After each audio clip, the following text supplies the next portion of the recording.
மிதுன ராசி நண்பர்களே, இந்த வாரம் உங்களுக்கு எப்படி இருக்க போகுது?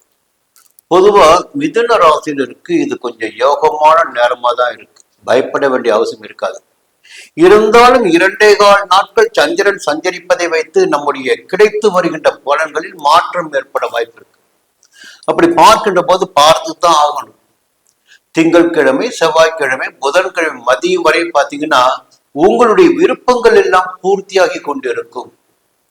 வாழ்க்கை துணையின் ஆதரவு கிடைக்கும், நண்பர்களின் ஆதரவு கிடைக்கும், கூட்டு தொழில் லாபம் ஏற்படும், வெளியூர் பயணம் உங்களுக்கு ஆதாயம் தரும், அலுவலகத்தில் ஏற்பட்ட பிரச்சனைகள் விலகும். ஒரு பக்கம் வேலை பளு இருந்தாலும் மறுபக்கம் அதற்கேற்ற ஆதாயம் வரும்.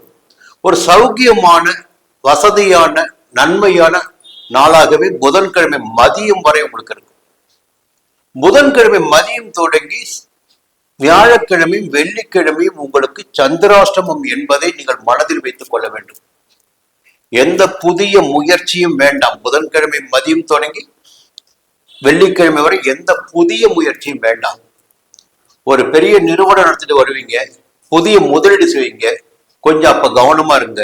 சந்தை நிலவரத்தை தெரிந்து கொண்டு செயல்படுவது நன்மையாக இருக்கும். ஒரு ஒப்பந்தத்தில் கைது போறீங்க, உங்களையும் தவறி உங்கள் கவனத்தையும் சிதறி பார்த்தீங்கன்னா தவறான ஒப்பந்தத்தில் கூட கையெழுத்து போடுவதற்கு வாய்ப்புகள் இருக்கிறது. சிலர் பார்த்தீங்கன்னா திடீர்னு உங்களை நெருக்கடி பண்ணி ஒரு செக்கில் கையெழுத்து வாங்கக்கூடிய வாய்ப்பும் இருக்கும். கொஞ்சம் அவசர தேவை, கொடுங்க அப்புறம் தரேன், இப்படி ஏதாவது கேட்டு உங்களை நீங்க கவனக்குறைவால் அங்க கையெழுத்து போட வேண்டியது வரும். அதனால் பிற்காலத்தில் உங்களுக்கு சங்கடம் நேருவதற்கு வாய்ப்புகள் இருக்கும். சந்திராஷ்டம நாட்கள் எப்பொழுதுமே இந்த ஒப்பந்தங்களில் கையெழுத்து போடுவது, பிராம்சரி நோட்டில் கையெழுத்து போடுவது, செக்கில் கையெழுத்து போடுவது, இதில் எல்லாம் ரொம்ப கவனமா இருக்கணும். வாகனத்தை இயக்கும் போது ரொம்ப கவனமா இருக்கணும். மறுபடியும் பார்த்தீங்கன்னா சனிக்கிழமை ஞாயிற்றுக்கிழமை உங்களுக்கு யோகமான நாளாக இருக்கும். அந்த 2.25 நாட்கள் இருந்த குழப்பங்கள் எல்லாம் சனிக்கிழமையும் ஞாயிற்றுக்கிழமை இருந்த இடம் தெரியாமல் போகும். உங்களுடைய எதிர்பார்ப்புகள் பூர்த்தியாகும், தெய்வ அருள் கிடைக்கும், பெரியவருடைய ஆசீர்வாதம், பெரியவருடைய உறுதுணை கிடைக்கும் உங்களுக்கு. அப்ப இந்த நல்ல நிலைக்கு மேலாக 2ஆம் இடமான தன குடும்ப வாக்குஸ்தானத்தில் குரு உச்சமாக சஞ்சரிப்பது என்பது உங்களுடைய வாழ்க்கையை வளமாக்கிடக்கூடிய நிலையில் சொல்லலாம். அப்போ வீட்டின் மீது உங்களுக்கு பெரிய அக்கறை இருக்கும். குடும்பத்திற்காக ஒவ்வொன்றாக சேர்த்து கொண்டிருப்பீர்கள்.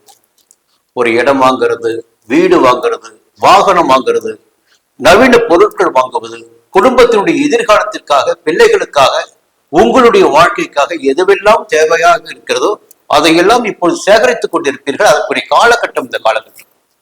அப்ப வேலை இல்லாமல் இருப்பவர்களுக்கும் இந்த நேரத்தில் வேலை கிடைப்பதற்கு வாய்ப்பு இருக்கிறது. குருவுடைய 10ஆம் பார்வை, 9ஆம் பார்வை 10ஆம் இடத்துக்கு கிடைக்குது.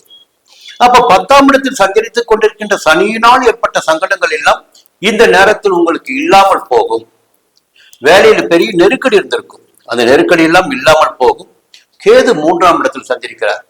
இது என்னன்னா கடந்த ஒரு வருடத்திற்கு மேலாக என்னதான் பிரச்சனை வந்தாலும் வந்துட்டு தான் இருக்கு. என்னதான் வந்தாலும் நம்மால முடியும், பார்த்துக்கலாம், என்ன நடந்துட போகுது. இப்போ வாழ்க்கைன்னா இதுதான் தெரிஞ்சு போச்சு. அப்போ என்ன நடந்துட்டு போகுது என்ற எண்ணத்தோடு இப்போ வாழ்ந்துட்டு வரீங்க. எல்லாவற்றையும் சமாளித்து கொண்டு வாழ்ந்து கொண்டிருக்கிறீர்கள். இன்னும் உங்களால் சமாளிக்க முடியும். இந்த வாரம் பார்த்தீங்கன்னா திடீர்னு ஒரு சின்ன விஷயம் என்னன்னா, ஒரு புதுசா ஒரு இடம் வாங்கக்கூடிய வாய்ப்பு கூட சிலருக்கு இந்த வாரத்தில் ஏற்படும். செவ்வாய் 12ஆம் இடத்துல விரயஸ்தானத்துல விரயம் செய்தாக வேண்டும்.